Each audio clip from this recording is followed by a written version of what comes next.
జై శ్రీకృష్ణ.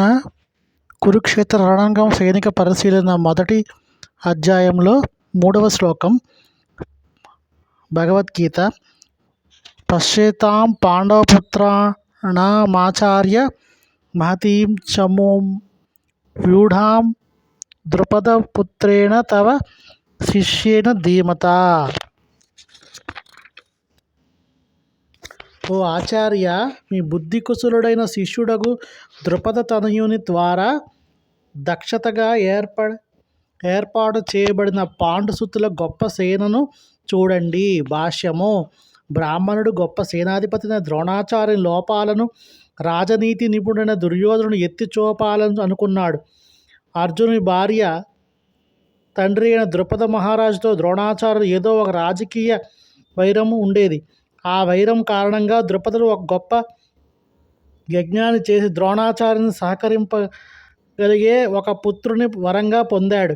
ద్రోణాచార్య ఇది బాగా తెలిసినప్పటికీ ద్రుపద తనయుడైన దృష్టద్యుమ్నుడు యుద్ధ విద్యను నేర్చుకోవడానికి తన వద్ద చేరినప్పుడు విశాల హృదయం కలిగిన బ్రాహ్మణునిగా తన యుద్ధ రహస్యాలు అతనికి తెలియజేయడంలో సంకోచింపలేదు. ఇప్పుడు కురుక్షేత్ర రణరంగంలో దృష్టద్యుమ్నుడు పాండవుల పక్షం వహించాడు. ద్రోణాచార్యుని నుండి నేర్పించిన విద్యతో అతడే వారి సైన్య వ్యూహాన్ని రచించాడు. ద్రోణాచార్యుడు సావధానుడే, రాజీ ధోరణి లేకుండా యుద్ధం చేయాలనే ఉద్దేశంతోనే అతను ఈ తప్పిదాన్ని దుర్యోధనుడు ఎత్తి చూపాడు. అదేవిధంగా తన ప్రియతమ శిష్యులైన పాండవుల పట్ల యుద్ధంలో ద్రోణాచార్యుడు సౌమ్యంగా వర్తించకూడదని కూడా దీని ద్వారా అతడు చెప్పగోరాడు. ముఖ్యంగా అర్జునుడు అతనికి ప్రియతముడు, తెలివిగల శిష్యుడు. యుద్ధంలో అటువంటి సౌమ్య స్వభావం అపజయానికి దారి తీస్తుందని కూడా దుర్యోధనుడు హెచ్చరించాడు. జై శ్రీకృష్ణ. జై శ్రీరామ్.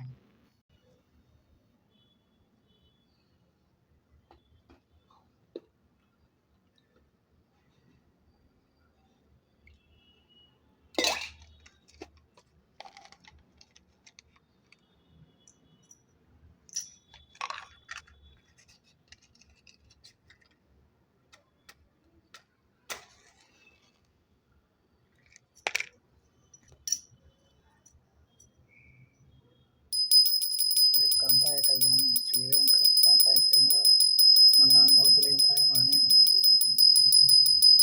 శ్రీకృష్ణ పరమాత్మ గోవింద